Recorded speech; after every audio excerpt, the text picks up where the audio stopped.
오늘은 캐나다에서 찍는 제대로 된 첫 번째 영상이 될 것 같은데요. 집에 사람이 없는 시간을 활용해서 과연 캐나다의 홈스테이 가정은 어떻게 생겼는지, 그리고 보통 어떻게 운영되는지 촬영해 보도록 하겠습니다.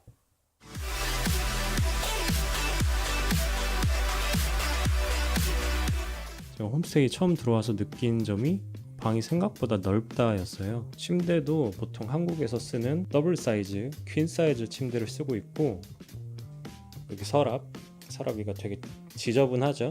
서랍도 꽤 큰 사이즈 서랍을 주고, 책상도 1인용으로는 아주 괜찮은 책상을 주셨어요. 창밖에는 이제 캐나다의 거리가 바로 보이는 이 집의 방 중에서도 꽤 괜찮은 방을 주신 것 같아요. 그리고 심지어 여기에는 창고가 또 따로 있어요. 겨울 외투라든지 제가 들고 온 캐리어들을 보관할 수 있는 창고를 주셨습니다. 크기 면에서는 진짜 괜찮은 것 같아요. 여기 겨울에 쓸 수 있는 온풍기, 그리고 선풍기도 여기 주셨고요. 한번 바깥으로 나가 보겠습니다. 저기 앞쪽에 보이는 게 주인 부부님들의 방이고, 여기 왼쪽은 저와 같이 홈스테이를 쓰는 학생분의 방.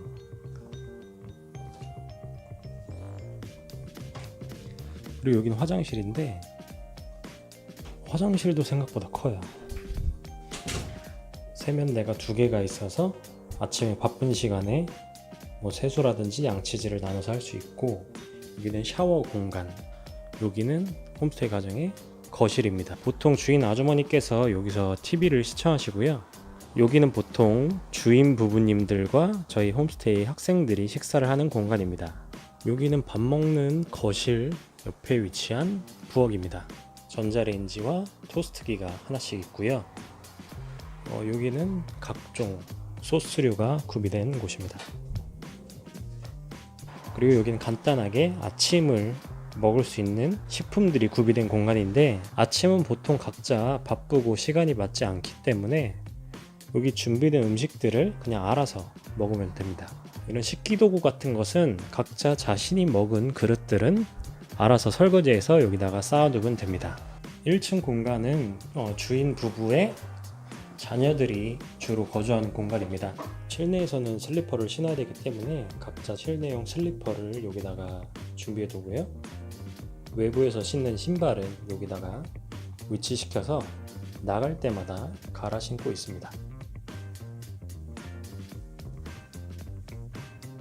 여기는 세탁실인데, 규칙상으로는 일주일에 한 번만 세탁물을 모아서 각자 빨래를 하고 있습니다. 저는 아직 온 지 얼마 안 돼서 세탁을 해보진 않았지만 이런 세제들을 무료로 쓸 수 있습니다. 캐나다에서도 사용 중인 샘송.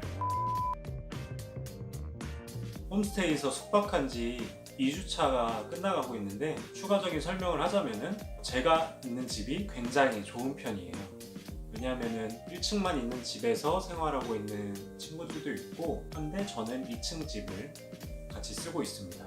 2층 집이어서 좋은 점이라고 하면은 일단 기본적으로 공간이 넓다는 것이 있고, 생활 공간이 1층과 2층이 분리된 경우가 있기 때문에 홈스테이 가정에 자녀들과 부딪힐 일이 별로 없다는 것이 장점입니다. 어떻게 보면 장점이고 어떻게 보면 단점인데, 저 같은 경우에는 장점이 되는 것 같아요.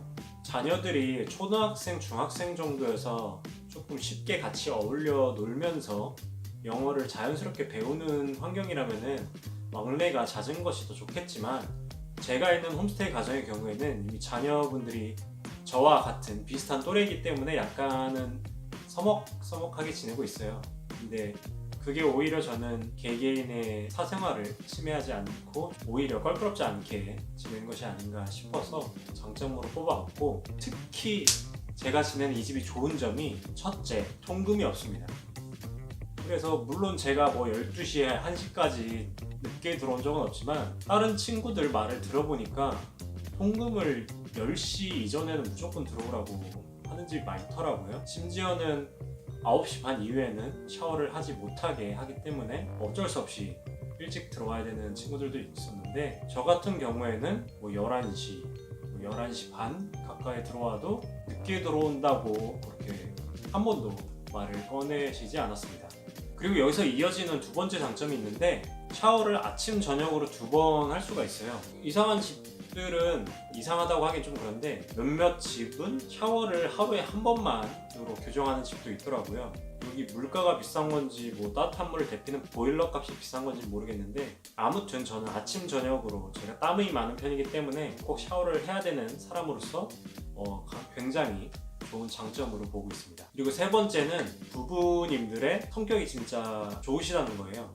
필리핀에서 오신 분들인데 연세도 저희 부모님하고 비슷하신 것 같고 그래서 그런지 조금 더 살갑게 대해주시는 경향이 있는 것 같더라고요. 다른 친구들 같은 경우에는 그냥 식사 자리 빼고는 말도 안 하고 교류도 안 한다라고 하는데 제가 지내는 집의 경우에는 주말에 약속이 없으면 같이 교회에 가서 캐나디안 사람들하고 직접 말을 해보는 것이 어떻냐 아니면 주말 밤 같은 경우에는 같이 외식을 하러 나가겠느냐라고 여쭤봐 주시고 집에 일찍 들어오거나 하루 종일 집에 있는 경우에는 가끔씩 넷플릭스죠. TV로 같이 영화를 볼 거냐 영어 자막을 틀어주시고 보기 때문에 영어 공부도 좀 되는 것 같은 느낌이고 먼저 다가와 주시는 것 같은 느낌이 들기 때문에 굉장히 좋았고 그래서 꽤 괜찮은 것 같아요.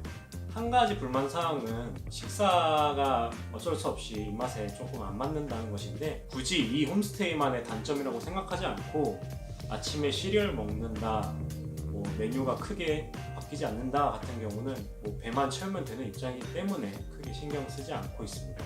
전체적으로는 단점보다는 장점이 훨씬 많기 때문에 전체적으로 만족하고 생활하고 있는 상황입니다. 참고로 제가 지내는 이 홈스테이의 가격은 아침하고 저녁 식사 포함해서 한 달에 $880입니다. 캐나다 달러로요. 살짝 비싼 편이에요. 살짝. 근데 지금 보이는 이 방, 1인실 방이 넓기도 하고 아까 말했던 장점들이 많기도 해서 가격은 크게 개의치 않고 있어요. 그리고 들어보니까 이 홈스테이 가정에서 돈을 더 비싸게 받는다기보다는 제가 한 달이 건너서 또 제가 다니는 어학원을 통해서 계약을 한 거기 때문에 중간 수수료를 빼면은 아마 다른 친구들이 지내는 집과 크게 차이 없을 것이라고 생각합니다. 보통 싸야지 $700, $800 정도를 왔다 갔다 한다고 하는데요. 가격이 싸면 쌀수록 방이 안 좋아지고 제약이 많아지고 다운타운과의 거리도 멀어지겠죠.